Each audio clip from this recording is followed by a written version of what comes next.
Okay, now we're officially starting. This is program number 606. It's July the 18th, 1983, and it's Mae Brussell in Pacific Grove, California, KAZU-FM. Did you read the morning paper about Henry Kissinger being appointed for a new panel on Central America? Did it make you angry to think his role, his responsibility in killing the head of Pakistan, of Iran, of Vietnam, of Chile, of the Congo, being part of the team around the Kennedy assassination, bloodbath, Southeast Asia, Middle East, everywhere he's been. And the tragic thing is that Seymour Hersh spent 5 years, left the New York Times, to write about Henry Kissinger. He was on Phil Donahue this week. You can send for the program, or last week, saying how Kissinger and 6 other people decided not to tell Congress where the war was, to bypass the State Department or the Defense Department, to wiretap people for his own personal reasons, to select bombing sites, to not tell the pilots where they were going to bomb, to have a war against Cambodia so that North Vietnam would be afraid. A country not at war with us. We weren't supposed to know about it, the collusion of the news media in this terrible war. How come Henry Kissinger, at a time Seymour Hersh's book is 3rd on the bestseller list this week, how come a living disease like that even gets in charge of South America and gets his hands on another area any worse than what he did when he was in power? Now, last week on broadcast number 605, July the 11th, I talked about the William Morris Agency that covers people like Jerry Ford, Betty Ford, Henry Kissinger, the Reagans when they're out of office, Alexander Haig. They not only get actors and actresses, but they represent book contracts into the millions. And I mentioned Henry Kissinger as one of their customers, that clique around him, Haig, Kissinger, Ford. And I talked about the murder of Vicki Morgan, and that the person who killed her, Marvin Pancoast, worked for William Morris Agency for 16 months. Now, we don't know where he was before. There's no story except a stint at the mental hospital where he met Vicki and became friends. And he goes to William Morris Agency. This was a hard-blooded contract, murder. And I said before, in order to have the expensive $20 and $30 books on our coffee table, you can't have Vicki Morgan tapes around, because then the crooks that she knew and that Alfred Bloomingdale talked about, the cabinet, the people high up in office, would be exposed. The emperors would be without clothes. So is it any coincidence that after Vicki is delivered 2 weeks to her day, Henry Kissinger is now in charge of a group in Central America? I don't think it's a coincidence. And also, as I go into the Vicki Morgan story some more, the morning paper has the stories of the increased budget, 40% boost in Latin America, 40% over what we sent, $140 million to El Salvador, $65 million to Guatemala, $20 million to Costa Rica, $9 million for covert action against Nicaragua. They didn't like the Somoza family. Isolate Nicaragua. Why the increase today? Because I think the links of the people that killed Vicki Morgan that would blackmail Ronald Reagan and the entire administration say, Ronnie, you're too left. If you want the job, get mean. And he's going to get mean. And I think until we get all these things out in the open and find out who is on these tapes, what members of Congress, what friends, and get this disease out of the White House. He's a disease, and Henry Kissinger's a disease. Get them out and quit covering up their murderous crimes that have gone on ever since the end of World War II. There were crimes before, but now the bloodbath is getting worse. 17 families own all of El Salvador. One owned Nicaragua. We have a Christian from Ukiah that worked with Jim Jones in Guatemala. The people count for nothing. The atrocities are terrible. Get rid of them because of the things they're doing, and that's the only way, I think, and I've always believed, to change faces in Washington. Now, regarding the papers that were stolen that made Ronald Reagan president, the idea of pumping him with information was to prove that he was capable of thinking and reasoning. So they had to steal from the National Security Council. Jimmy Carter said this week, the stolen papers were the most sensitive we had. And a Mr. Popkine, a professor at the University of California who helped Jimmy Carter, says that these were widespread, the use of these papers, stealing from every area from the Carter campaign, but also the crime scene now is taking national security papers and disseminating them to make Ronald Reagan look less than a B actor. Now, the San Francisco Chronicle has a story also in the Washington Post today, July the 18th, 1983. 2 new names turn up in Carter paper probe. A man named Wayne Vallis, Vallis, has named John Lencowski, Lenczowski, on the National Security Council staff, and Robert D. Leahy as being responsible for taking from the national security the papers, that made Ronald Reagan look like a statesman. Now, if you go to my broadcast, if you tape it off the air, it's great. If you don't have it, you can order back tapes. Broadcast 598, that was May 23rd. That wasn't long ago. I talked about John Lencowski. He's a young fellow, and I talked about his position with SVEN KRAEMER. SVEN is the son of Fritz Kramer, the Nazi dog that I've been chasing, the mentor behind Henry Kissinger, who's going to rule the bloodbath in Central America like he did in Southeast Asia. I talked about John Lencowski. He's the Soviet advisor that took over the position of Richard Pipes. He's 32 years old. He's never been to the Soviet Union. His philosophy, as I said on that broadcast, is you don't have to be hit by a locomotive to know it's dangerous. He is violent against the Soviet Union. He's the advisor to Ronald Reagan with links to the most vicious pro-war mongers that have ever been in any cabinet job in Washington. So who is it that turns out providing the papers, the sensitive papers for Ronald Reagan's campaign? Mr. John Lencowski, along with the national security person. He hasn't been named yet, SVEN KRAEMER. God forbid he would be named, but the head of the Soviet affairs today. Don't the chickens come home to roost? Have you ever noticed how few names I really have to use on this broadcast, and they keep showing up over and over again? And what did these people get?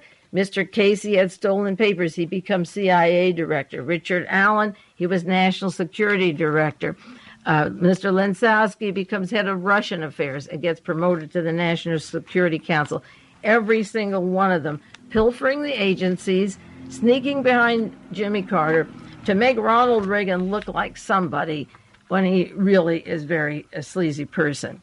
Now, last year, and I always start the program with this time last year, July 19th, 1982, I talked about a lot of pertinent subjects in the news today, but 2 in particular. One thing that I said on the broadcast, and luckily and gratefully, Charles Spears in Texas types these up, and I refer to these to see verbatim what I said 1 year ago. This evening I said, pieces of the assassination funding outfit are coming to light. They were coming last year. The past investigations cover more than they open up. But every once in a while, the people who cover them up have to take a peek at them. And then again, it's their responsibility to lock them up and destroy the evidence one more time. And I gave just the example of John Belushi, but last year, as things began to surface, and certainly this week, evidence is destroyed. We get a peek at the actors. And this year, July the 7th, 1983, Vicki Morgan was murdered. The brutal killing opens up a few more doors to Hollywood, to the CIA, to the game of assassinations, and the characters involved with her were related to the murder of John Kennedy's cover-up, to the Sharon Tate LaBianca murders in the Manson family, to the Robert Kennedy assassination, to SLA and the Patty Hearst that was set up by the CIA, to the murder of Jane Mansfield, to Samuel Brody, the attorney, Dorothy Kilgallen, and so forth, and we'll go into those. I said once in a while you get a peek, and 1 year later, this year, you're getting a better peek. I also said last year, on July 19th, the curious Ronald Reagan family. Ronald Reagan refused to extradite Mr. Eugene Bradley back to New Orleans for Jim Garrison's investigation. And this year and this week, we're seeing pieces of the Clay-Shaw-Kennedy conspiracy that were stopped when Jane Mansfield and Brody were decapitated purposely with a crash setup that involved the law office of Mr. Robert Steinberg, who has the tapes to continue to force behavior out of Ronald Reagan and the State Department.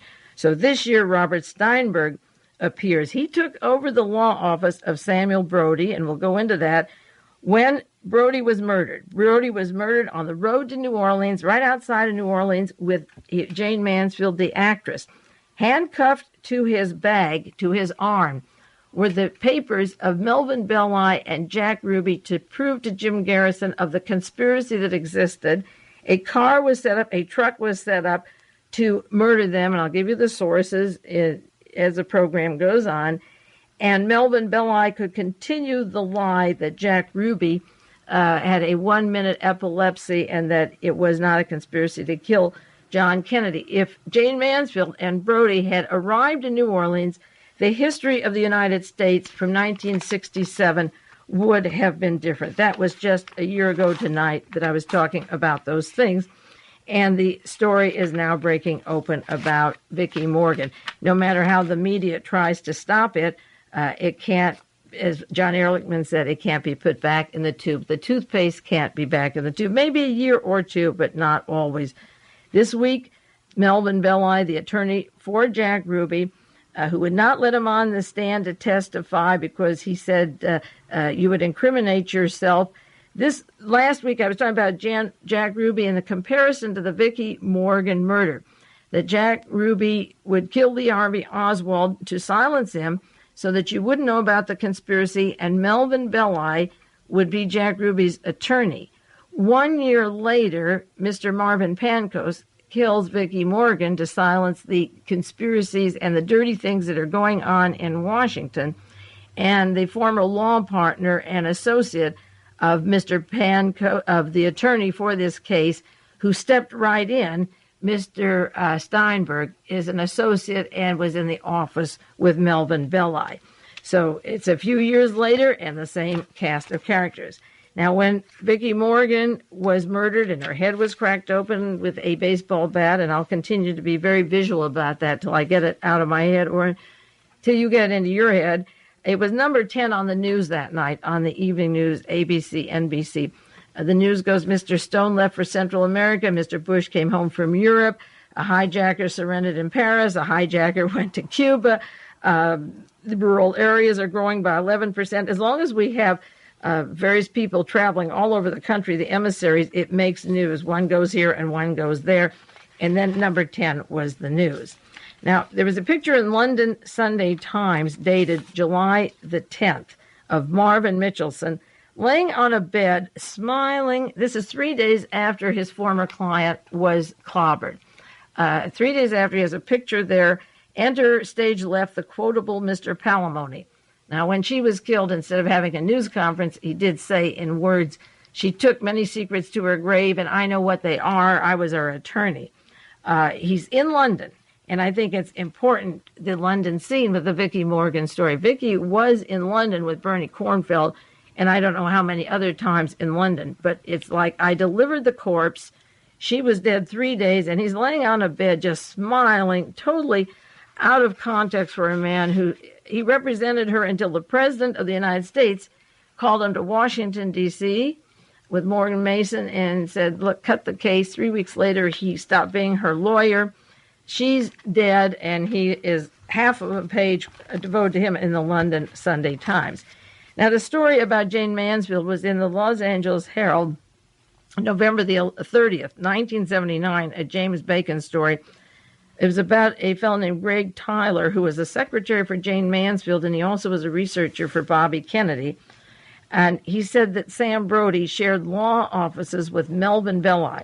Dig this. Sam Brody's an attorney in Los Angeles who shares offices with Melvin Belli, who's Jack Ruby's attorney. Sam Brody was a close friend of Jane Mansfield. And in 1967, a car accident was arranged, a truck auto collision. A trailer was placed for the collision, and handcuffed to the wrist was that attaché case with the information about Melvin Belli's dealings with Jack Ruby and who killed Lee Harvey Oswald. Now, take this a few years later. This is 1967. Ronald Reagan in 1967, as I mentioned a year ago and a few weeks ago, would not extradite Mr. Eugene Bradley to New Orleans. as a result, and because part of the killing of Brody and Jane Mansfield, Jim Garrison's investigation, and along with the CIA and tampering with other witnesses, really couldn't get off the ground. It's years later now, and Ronald Reagan's in trouble. And if you read the book on the Ronald Reagans and their newest, it's a new book, Exposing Them, Make Believe. And it tells how they came home from London and the conference, the summit conference last year, from Rome and London, and they were frantic because the Vicki Morgan story was breaking, and that the Bloomingdales were the epitome of Americana, and the scandal could break because she was going to do a book, and it would involve their whole group. That's a direct quotation, their whole group. And just about that time, we'd have to get the dates, is when Mr. Marvin Pancoast began to work for Music Corporation of America. They were frantic. This was in the early summer of 82, and Vicki Morgan gets her head split, and Jane Mansfield gets decapitated, and there were like 100 other people off along the way, but I think you're getting the picture. And I'm going slowly. I have a lot of material, but I want you to get it clear. Now, I saw Nightline when I came home from broadcast here at World Watchers last week. I saw Nightline and Robert Steinberg, and I felt he was a clone of Roy Cohn. I felt this guy has so much expertise, that cat and mouse game. He's no slipshod lawyer. It turns out that he's in the law office with Vincent Bugliosi of the Manson case, and we'll go into that office.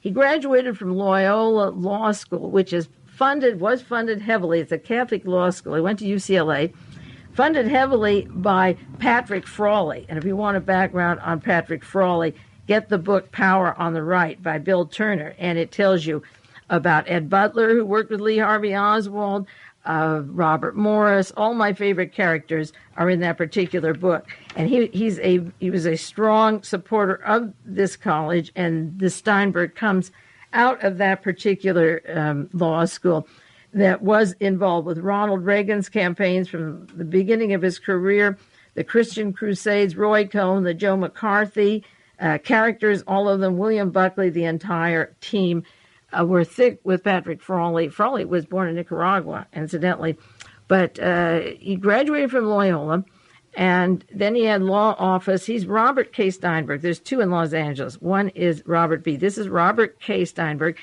and he worked in the law office of Samuel Brody. This is from the L.A. Times, July 17th, if you want the article, written by Edwin Chen, C-H-E-N. He worked with Samuel Brody, and Brody died with Jane Mansfield, and he took over and inherited the law practice, and then works with Melvin Belli. Isn't that a cute trick? A partner, associate of Belli in the office of Brody. Brody is murdered. Steinberg gets the clients. Does he also get the file on John Kennedy? Of course, Melvin Belli and Jack Ruby, and what was so precious that never was received at the other end.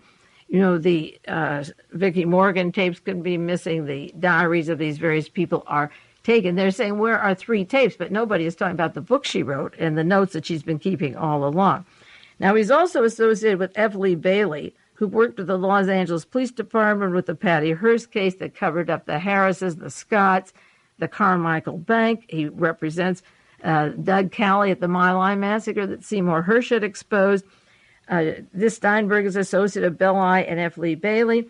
He quickly wanted to get in the John DeLorean case, but they pushed him off because Joseph Ball got the job. Joseph Warren Commission Ball.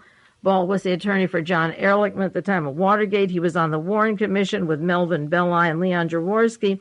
He represented John Ehrlichman with Watergate story and the entering of Daniel Ellsberg's psychiatrist's office in Beverly Hills. Mr. Steinberg is a member of the Republican Central Committee, registered Democrat, but sustaining member of the Republican Central Committee, and he said this is a Los Angeles Times story, the tapes may become a political weapon, very valuable if the president runs for re-election. Now, he says to the Democrats, but the Watergate story wasn't as valuable to George McGovern or any Democrat. The Democrats voted for Nixon. I mean, the Democrats are like political eunuchs.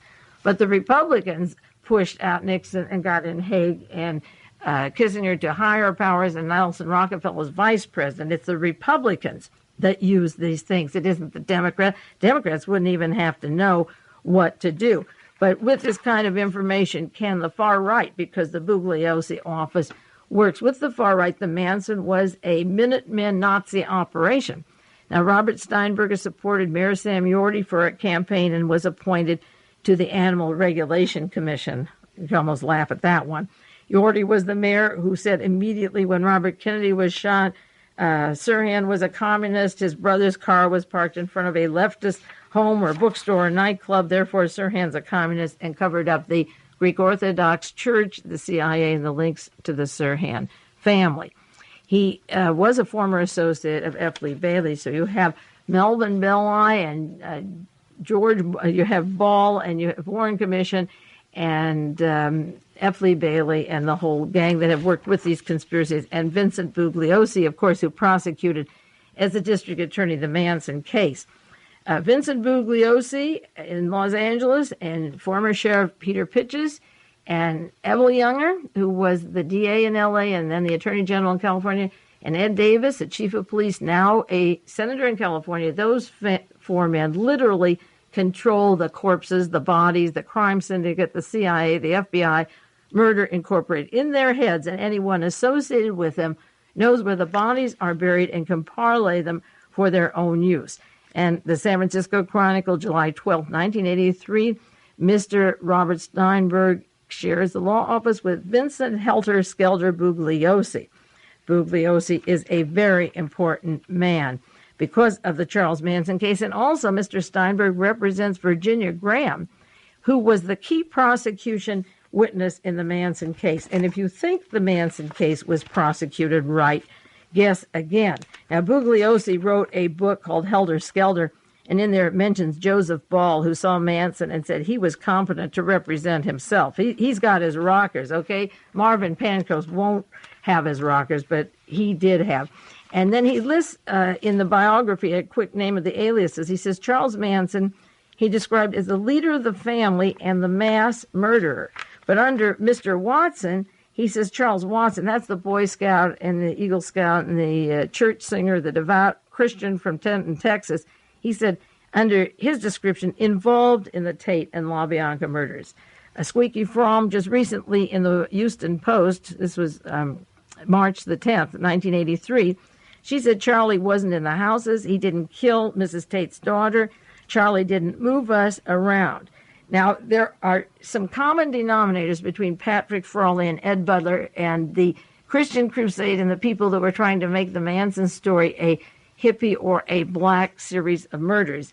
And one of the interesting things that I always bring up, there's several items. One was the glasses on the floor that have never been identified who they belong to. And there was a news story this week that somebody heard and called me that said Marvin Pancoast was in the Manson killings, or he could have been in the Manson killings. They didn't write down the station. They called me. But in some way, Pancoast was linked to the Manson family, and I'm wondering what this would be. And the second point is that Tex Watson came from Texas, and he was with a Beverly Hills attorney 20 times before the murders ever took place, and he never committed a crime, and I've mentioned this many, many times. Was he in the office of Robert K. Steinberg? He couldn't be. Bugliosi was the DA. Was he with those people? And see, the point is that Tex Watson, who did the murders, all the murders, is a priest in San Luis Obispo and expects to get out of prison, and Manson, the fall guy, never will. Now, in Bugliosi's book, Helter Skelter, just before I came to the station and left the house today, I hit on 2 pages that describe the Vicki Morgan case because there's details that are too bloody. I won't do them tonight, of what Pancoast said about the killing. But this was the prosecutor, Vincent Bugliosi, asking Sue Atkins, did you have any feeling towards them, any of these people? She said, I didn't know any of them, so how could I have any emotion without knowing them? As a matter of fact, I didn't have any mercy for Sharon Tate at all. I was doing the right thing, and I know it's right because I felt good when I did it. And they said, how do you feel about committing murder? And she said, I would do anything for God, including murder. That's right, if I believed it was right. And then she recounts another instance of next page about Sharon Tate. She says, I didn't relate to her. I didn't think of them as people. And he asked them, well, they talk, don't they talk like people? She says, they didn't even look like people. I don't respond to them. Sharon Tate was like a store mannequin. And he said, have you ever heard a mannequin talk? She said, no, sir, but like an IBM machine. She kept begging and pleading and pleading and begging. And I got sick of listening to her. So I stabbed her, and the more she screamed, the more I stabbed. And the excuse for Marvin Pencoast was, I got tired of listening to her. He could have left the house. He lived there 3 weeks. He wasn't chained. He wasn't locked in a closet. All he had to get up and walk out. So what was he tired of listening to?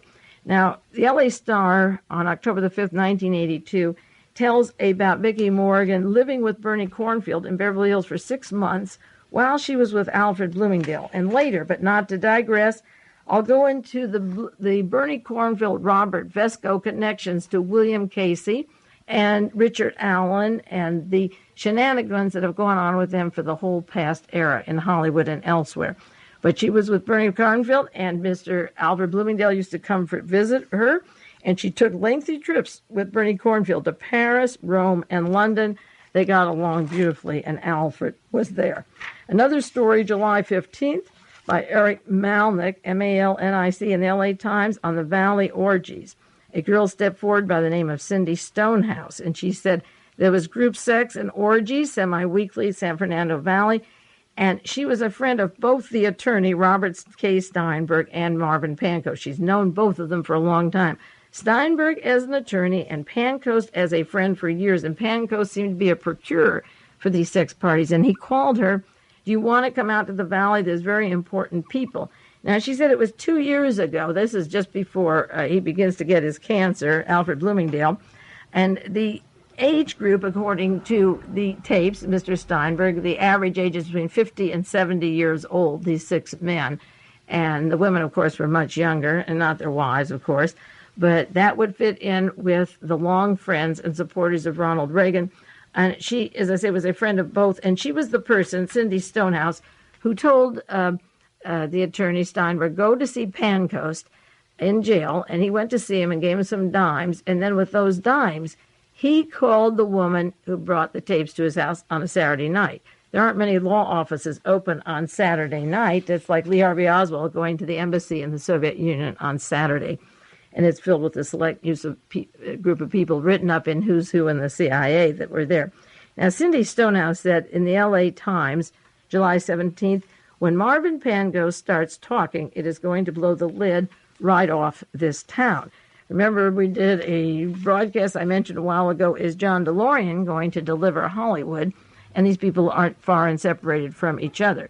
But I don't know what will happen to Pancoast, but the lid is popping quite a bit at this time. Another story in the L.A. Star last October on the 12-year relationship with Vicki, and this is Alfred Bloomingdale. 5 to 15 times a day he would call, always left a number where they would reach. She worked for Reagan's headquarters in California, helped support Ronald Reagan, and knew everything about the contributions to the campaign and the appointments in the kitchen cabinet and so forth. Another interesting story that was in the newspaper, July the 12th, 1983, the L.A. Herald. She was in Washington at the time of the inauguration. Bloomingdale would visit Vicki Morgan daily, indulge her with gifts. When Reagan was inaugurated, he had her come to Washington. She was stashed in a hotel. I think, if you'll pardon the expression, Alfred got off on that sort of thing. Now, I'm wondering if she also went to England at the time of the wedding, Prince Charles and Lady Di, because he took her everywhere, and she was in London. And we'll continue in about 1 minute, some more on this broadcast.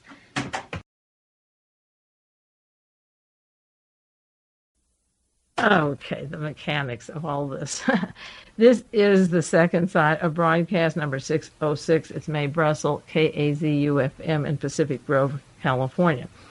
Now, the importance of Vicki Morgan and the way she was killed can't be passed over.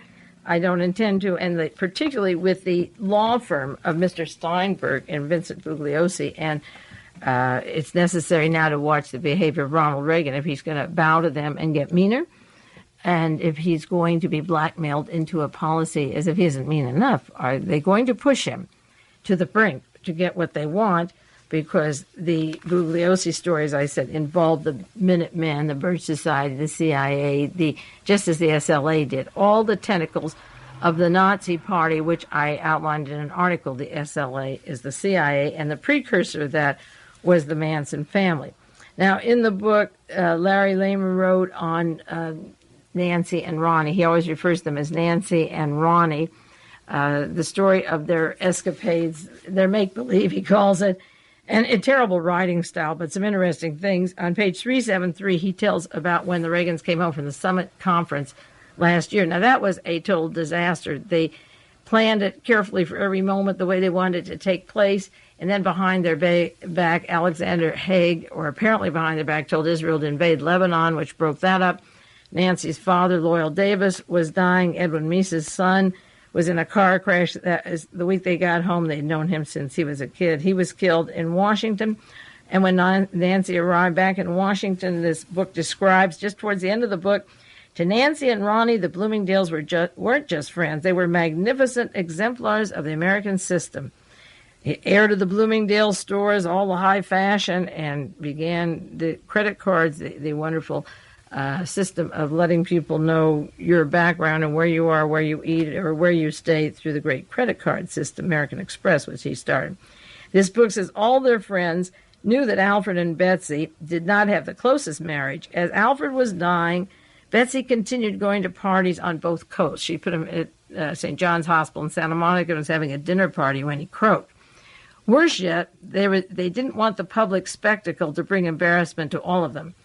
There was the prospect that Vicki Morgan might carry through her promise and write a book detailing all that Alfred and Nancy and Ronnie had said, and the group. As I said at the beginning of the program, it was the group. Also, the L.A. Herald, July the 12th, said everybody was a little nervous about the book Vicki is writing. She kept journals, not religiously, but for a long time. I'd like to know where the manuscript is or if somebody got it. Ms. Pankow said, I killed somebody, but his barter may be not the tapes, but what he got living in that house for 3 weeks with her. He didn't love her. He didn't even like her. But what did he get in that house? That's the question.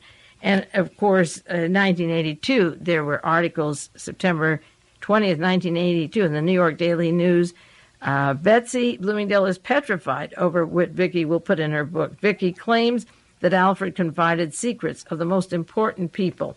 And California notables, not only her husband or the Reagans, Nancy and Ronnie, but other California notables. So there was a lot of indication on many articles on Vicki working as a confidant, leading a clandestine life. That was July the 11th, 1983.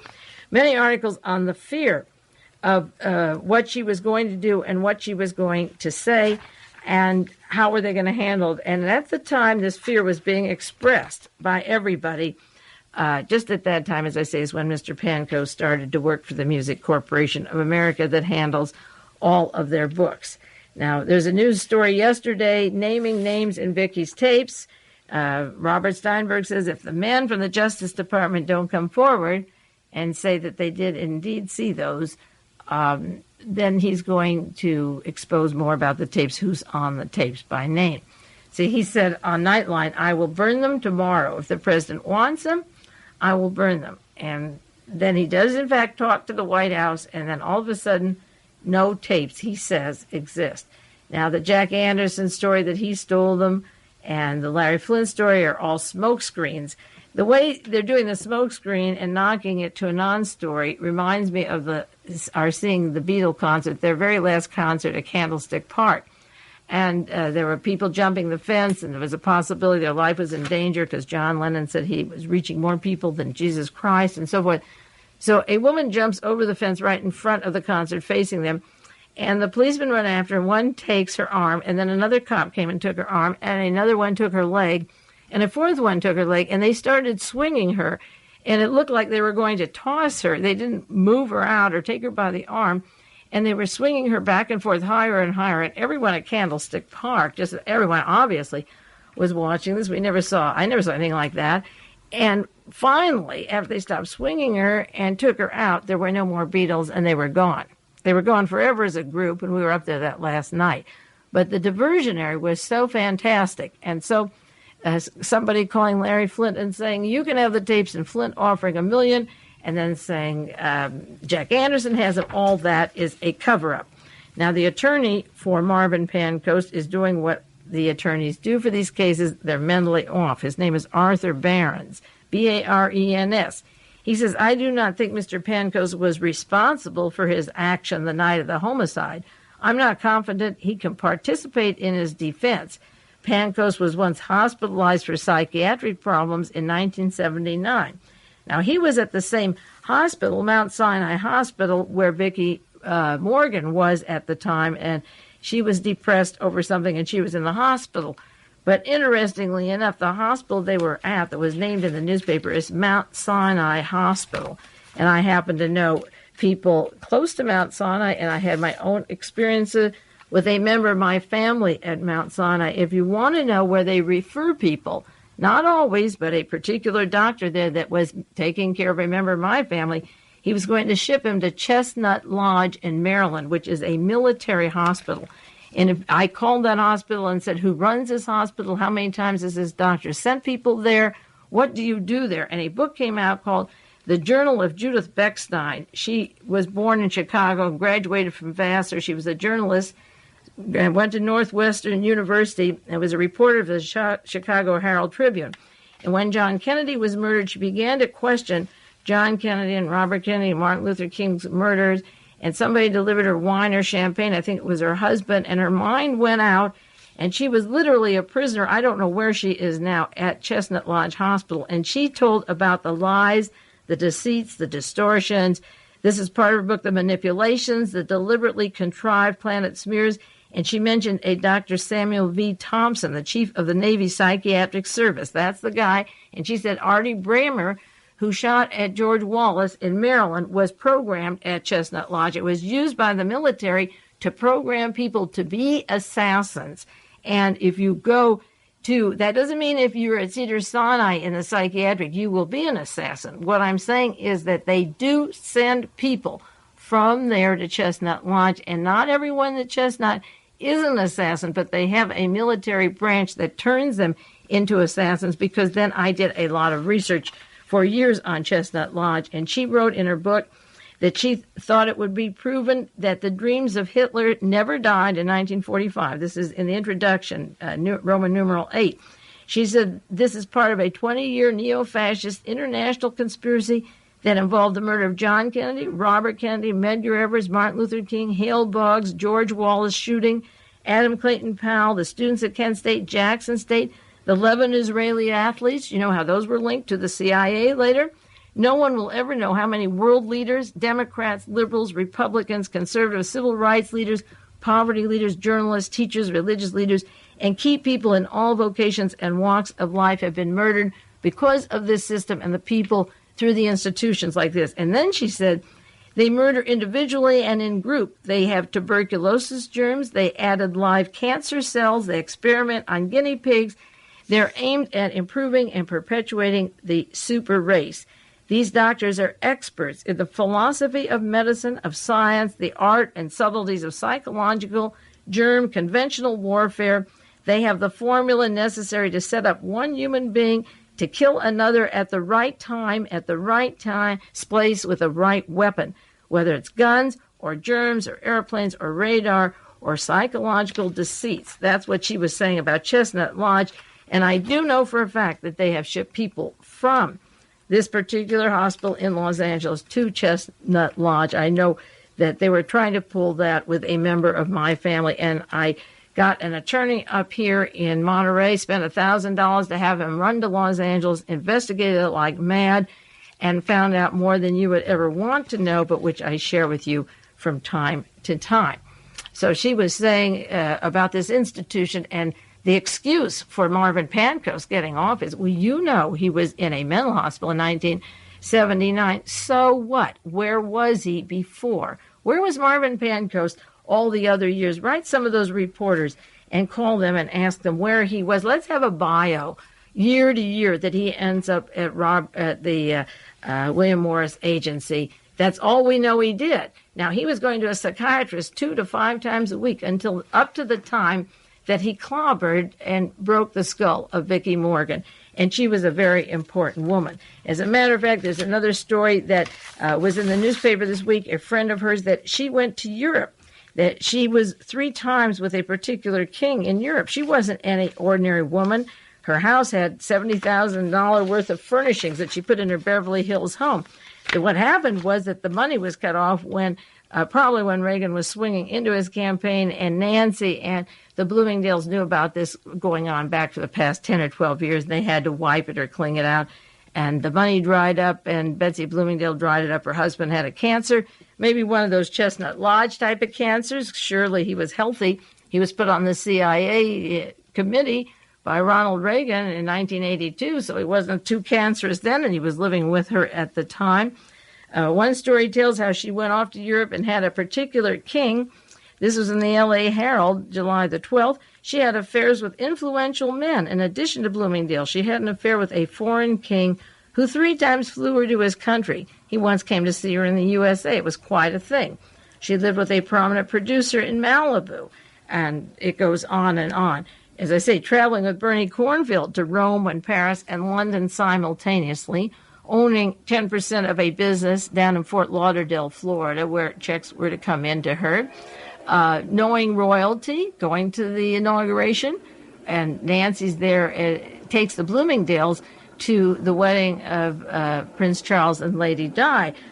They slip her into the palace. I'm wondering who the foreign king was. I have an argument or discussion with a friend who says, well, Prince Philip, he's not a king. He's the Queen's husband, and somebody who doesn't know better might think he's the King of England.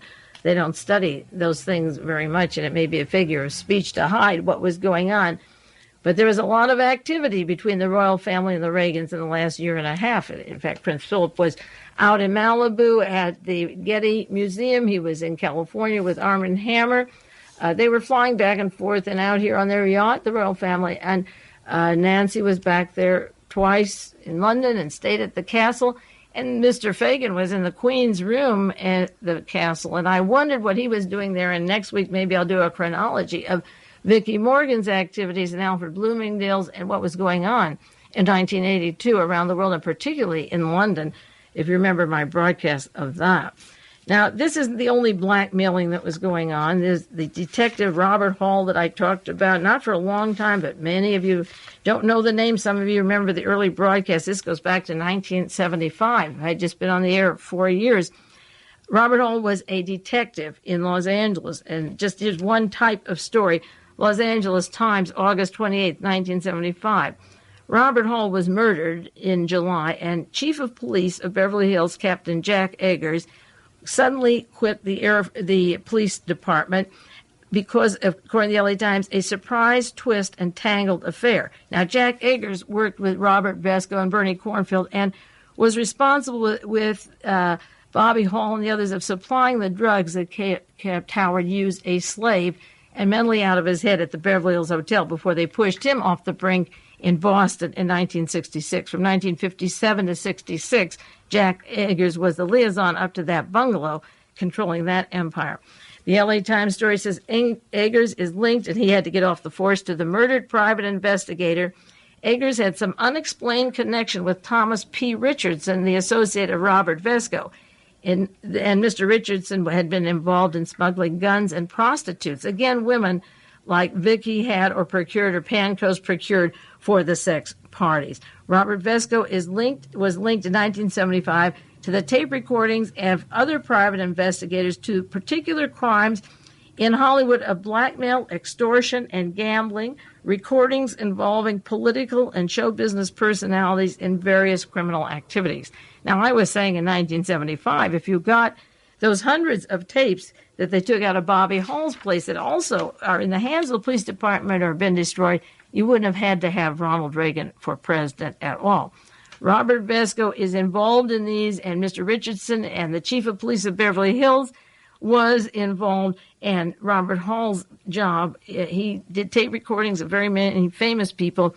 He kept in his home when he was murdered this kind of equipment, bugging equipment, wiretapping for private homes and telephones, tranquilizer guns, This is how you seduce people or dogs or animals so they don't bark. Drug-loaded darts. I've talked about the poison darts of the Minutemen a few weeks ago, of the Identity Group and the Miss Reverend Gale and the group that worked right down to the bones with the Birch Society and the LAPD and Western Goals. He had fire and gas canisters. That's one way to murder, is to shoot somebody and then burn them up and make it look like a fire. Chemical formulas, wouldn't you like to know what those are? And recordings of the political and show business personalities in criminal activities. In these conversations, they talked about extortion, prostitution, narcotic traffic, and gambling. That's the Los Angeles Times, August 28th, 1976. Now, this was a couple of years before Vicki Morgan. No, she met Bloomingdale in 1969 and was close to Bernie Cornfield. Pardon me. She was part of this whole operation and knew these characters involved in Hollywood at that very time. Another story about those same recordings, August 24th, 1976.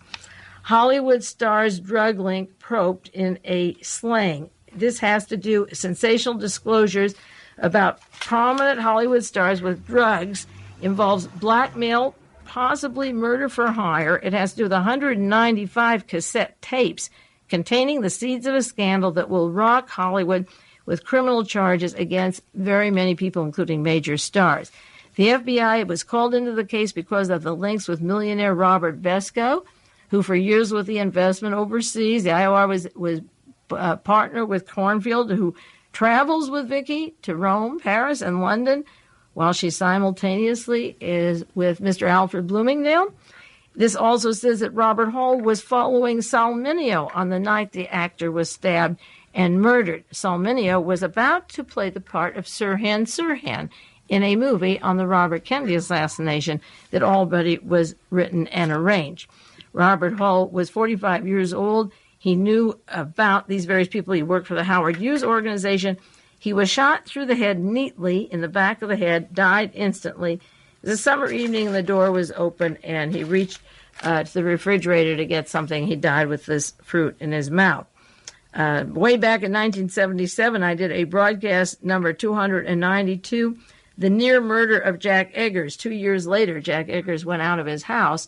The policeman involved on these tapes with blackmail, murder, and so forth, and he almost was killed and gunned down, but he survived. He's living very quietly, and he's survived. Now, regarding the tape cassettes, do they exist or not? Robert K. Steinberg began Monday night on Nightline and Tuesday saying he had 3 videotapes, sex scenes, 6 men, congressmen, appointed officials, going all the way up to the highest in government. He says, I showed them to a friend in the Justice Department who identified the 4 people, and after viewing them, he and the Justice Department employee agreed that the best thing to do with the tapes was to destroy them.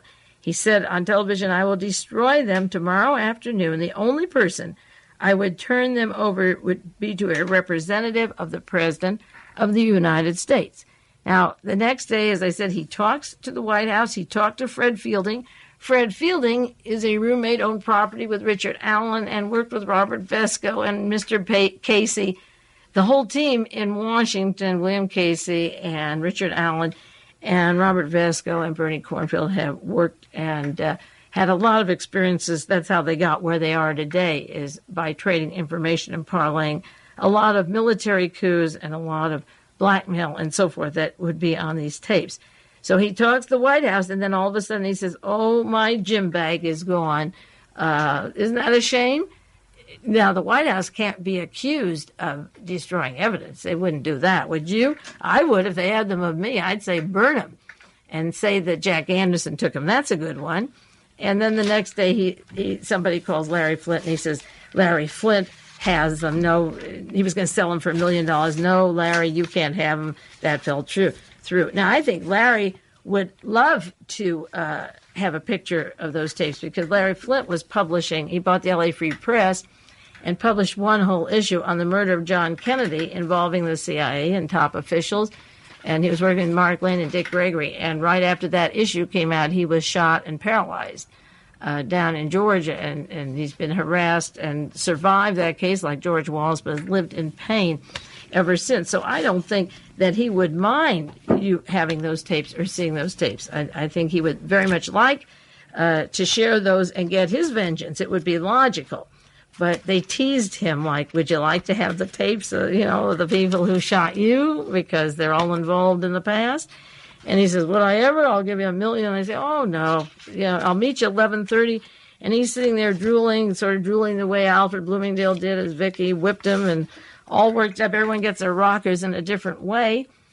But he never got him. He never got his vengeance. Vengeance is sweet, but he didn't want them. He should have known that if there was a police charge for them being stolen, that he couldn't print them anyway, so he made a fool of himself by getting involved. And he should have said, give them to the president. That's one nice thing Larry Flynn could have done in his life, but I don't think he's done too many. Now, there's concern in Hollywood. There's concern in Washington. The question is, who will parlay these experiences? There were other tapes. There were voice recordings. These didn't just fade. Remember the Hitler diary hoax? The minute the diary began to surface with Mr. Monkey, the head of the Order, the Death Head, with Walter Ralph, with Martin Bormann, with the Bormann Brotherhood, with the top Mr. Karl Wolff and the network of the Odessa. And the purpose of surfacing the diary at the time was to get Mr. Hess out of prison. Survivor at Spandau, to get him out before he dies, if it is in fact Hess. Maybe they've passed the rumors it wasn't Hess, so they let the poor dog go. But the purpose of the network of the top Nazis, of Adolf Hitler's entourage, was to blackmail and surface, to show their power and bring out those diaries. And remember, the German government said, oh, we can't leave any stone unturned. You know how many stones are unturned? It's just horrendous. The diary hoax, who paid, who went to jail, who forged, who surfaced, why did they do it? Where are the Bobby Hall tapes? Where did they go? Even Lee Harvey Oswald's diary that they didn't write. How come there never was an original copy that anybody ever saw? And what happened to the files that were on the decapitated body of Jane Mansfield and Mr. Brody? Can you imagine the law office of Vincent Bugliosi and this law attorney sitting there with the things that they know, these various law offices of Joseph Ball and Vincent Bugliosi, and laughing at us, Mr. Steinberg, but yet closing in, like I said a year ago tonight, pieces of their activity close in on them, and once in a while you get a peek at them, and you get a better view of what's going on. Now, I did promise to go into Johnny Carson and his mob connections and his links to John DeLorean, and again, Joseph Ball representing him, and going back to the original Manson case. There were several incidents or things that came to my attention when Vicki Morgan first surfaced last September. John DeLorean, when he was arrested, was with a William Morgan. There's a lot of Morgans, I know. But Mr. Hetrick, who was involved with heroin and cocaine, was one of the biggest dealers, and had done 4 tours in Vietnam, worked with the Nugenhan Bank and the dope connections. And Hetrick kept his yacht, he had 2 yachts, down in Florida, at Fort Lauderdale, Florida. And DeLorean was known all around Fort Lauderdale, Florida. Now, the interesting thing is that the pizza parlor that checks the 10% interest in the business that was coming to Vicki Morgan, and she wasn't destitute, and the suit was pending, and it was legitimate, was from the same area of Fort Lauderdale. Now, I know Fort Lauderdale is a fairly big place. I've never been there. But the airline for delivering the heroin and cocaine was called Morgan. Morgan Airlines was the name of the delivery place. And the very best friends, besides the Bloomingdales, Janet de Cordova, her husband's a producer of the Johnny Carson show. Johnny Carson is tied into these offshore bankings and the cocaine connections, which I'll do next week. It was called the Morgan Airline. And Vicki had been with Alfred Bloomingdale 12 years and living also at the same time and traveling with Bernie Cornfield. You're not far from the heroin and the cocaine and the blackmailing and the women that were on the Bobby Hall tape. They're all part of the same ball of wax. So down in Fort Lauderdale is where Mr. Hetrick, one of the world's largest drug dealers, kept his yachts. DeLorean was down there. Vicki Morgan kept her office, as I said, partner of the pizza place. The airline was called Morgan. Maybe it's a coincidence. Maybe William Morgan isn't even related at all. Now, when Vicki was living with Alfred Bloomingdale and traveling with him, for a long time and was a partner of this investment firm.